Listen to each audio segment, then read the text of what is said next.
This is the bathroom. Now watch out. We got some bad roaches here. Hey, you're on our turf, man. And man, I cut you up so bad.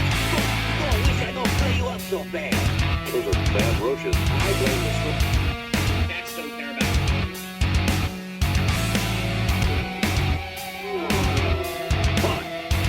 But let me tell you how it ends.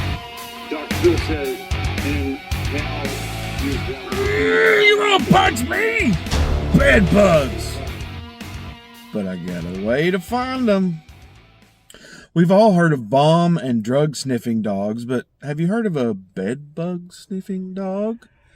Today, this is a reality. Bed bugs are sometimes tough to find, even for a seasoned veteran like me. And even then, my visual hunt for these little boogers can take a long time, and I have to take the bed apart, turn things over, make a big fat mess. And even then, I might not even find them. This can be very invasive to the customer. Enter the canine scent detection team. A dog can smell things we're just not capable of. In short, it's amazing what they can find. As a human, I sport about 5 to 10 million olfactory cells. Sounds like a lot, doesn't it? Rover, on the other hand, touts 125 million plus. Have you ever noticed your dog start to sniff the air, apparently for no reason? You've got a whiff of something we could never smell. The canine nose is divided into two sections lined with ciliated epithelial cells, probably said that wrong, that move secretion and foreign bodies away with a certain direction of rapid wave-like motions from the hair-like structures that cover the surfaces.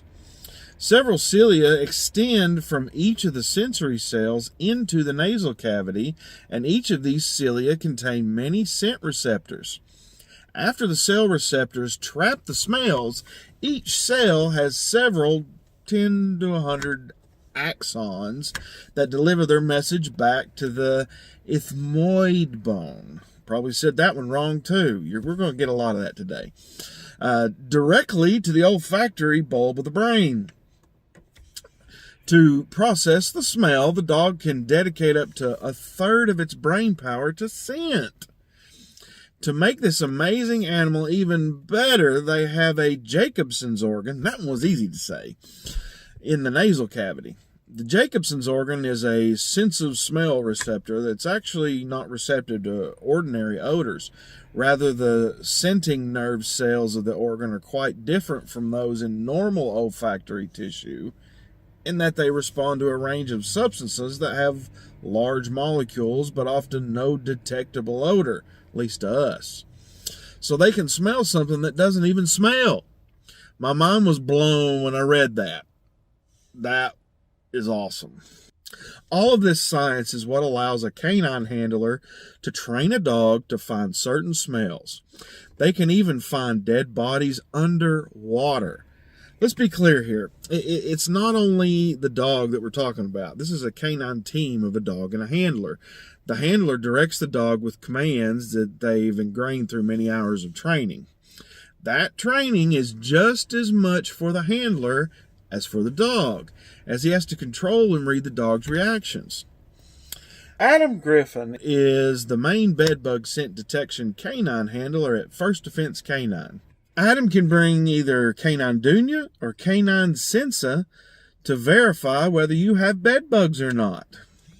Each dog reacts a little differently when they find bed bugs, so Adam needs to understand what they're telling him. Both of these beautiful dogs are Belgian Malinois, a breed that has been used in wars as far back as World War I. They currently serve several roles in the U.S. military, including the SEALs, and they are a workhorse friend and a protector of man. Canine bug detection dogs use their keen sense of smell to detect the odor of live bed bugs and viable bed bug eggs. The First Defense canine dogs are trained on a food or toy reward philosophy, similar to cadaver and police dogs. This means that if the canine alerts, which is a special action specific to each individual dog's training, it will be rewarded with a toy by the First Defense canine handler. The area or areas where the canine alerts will be documented and further inspected by the handler or me if I'm there. That's when we step in with our entomological knowledge to verify again and offer solutions to the customer. For more information, click in the description. So Canine Dunya and Canine Sensa love their tennis balls. Oh boy, do they love their tennis balls. They are working for that tennis ball. They don't care about no bed bugs. All they know is if I smell this thing and I tell Daddy where it is, then I get my tennis ball and I get to play. They are vicious for this tennis ball, let me tell you. That's all they want. They want to play with that tennis ball. If only we could be so driven sometimes. Phoenix uses this detection service as part of our bedbug services to ensure we achieve elimination or to help us during the process of elimination. Some canine teams out there are employed by the pest control company. Phoenix and First Defense Canine are separate companies. We do this so the canine teams have no dog in the fight. That was punny. They get paid whether they find the bedbugs or not. That's the point. This is just another layer of certainty you can trust when we give you the all clear. As you can imagine, we are at very high risk of taking bedbugs home since we work with them every day. We use the dogs ourselves to ensure this doesn't happen. Our wives feel better about it too. And as you know, happy wife, happy life. Adam and First Defense Canine also provide inspection services for hotels, vacation homes, and other facilities suspected for bedbug infestations. I've had several churches that had bedbugs. When you come home from vacation, let the team come and inspect your luggage before you even bring it in the house. This could save you thousands of dollars. Besides the bedbug work they do, First Defense also provides obedience classes, protection training, narcotics inspections, PTSD service dogs, and they also sell puppies. I bet a no puppy would make my wife happy as well. What do you think?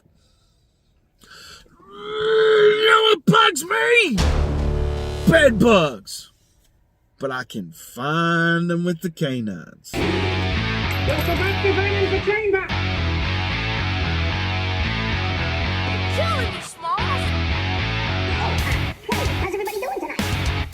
Yes, for certain. There is no stopping them. The end will soon be here. And I, for one, welcome all you insect overlords. I'd like to remind them that as a trusted TV personality, it can be helpful in rounding up others to toil in their underground sugar cave.